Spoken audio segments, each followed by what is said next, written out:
former Prime Minister P.J. Patterson. Now, the Shiprider Agreement, listeners, was an agreement that is an agreement, I should say, that authorizes U.S. vessels to search in Jamaican waters, and U.S. officials who are allowed to enter on Jamaican ships in U.S. waters in the context of the quote-unquote fight against drugs.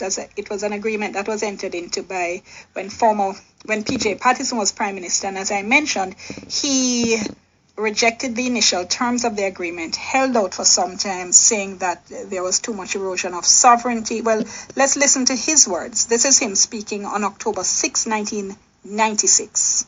Jamaica has extending 200 miles from certain baselines, an area that we call the exclusive economic zone. 12 miles from those coastlines are what we call territorial waters. In respect of those territorial waters, extending 12 miles out from those baselines, we are very, very clear and insistent that we have a right of exclusive criminal jurisdiction. We can't share that with anyone else.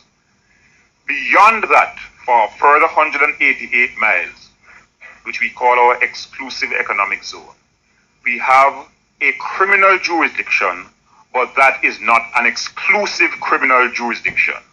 That is a jurisdiction that we can share with others whose help we need to patrol those waters, and who also have a right, a legal right in international law in respect of those waters. Now, we have said, and we can discuss that legally at another place and time.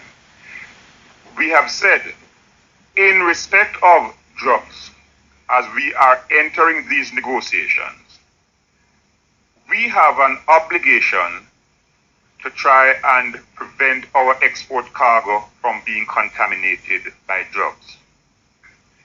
We want those who export to us to exert some effort in ensuring that their exports to us are not contaminated by guns and by ammunition. And we say further that because guns are the currency in which these drug traffickers trade, you can't fight the drug problem simply by dealing with the question of money laundering. Important though that is, you also have to deal with the question of the illegal export of guns and gun smuggling into Jamaica. And are the U.S. authorities cooperating? Well, let me say this. All that has been indicated so far is prior to the commencement of negotiations. The negotiations are now about to commence, and we have made it clear to them that we want a feature in those arrangements to include how we deal with the question of gun smuggling and the illegal export of guns to Jamaica. Listening there to former Prime Minister P.J. Patterson speaking October 6, 1996. Well, when you hear some of these clips and they're so clear, it sounds like yesterday.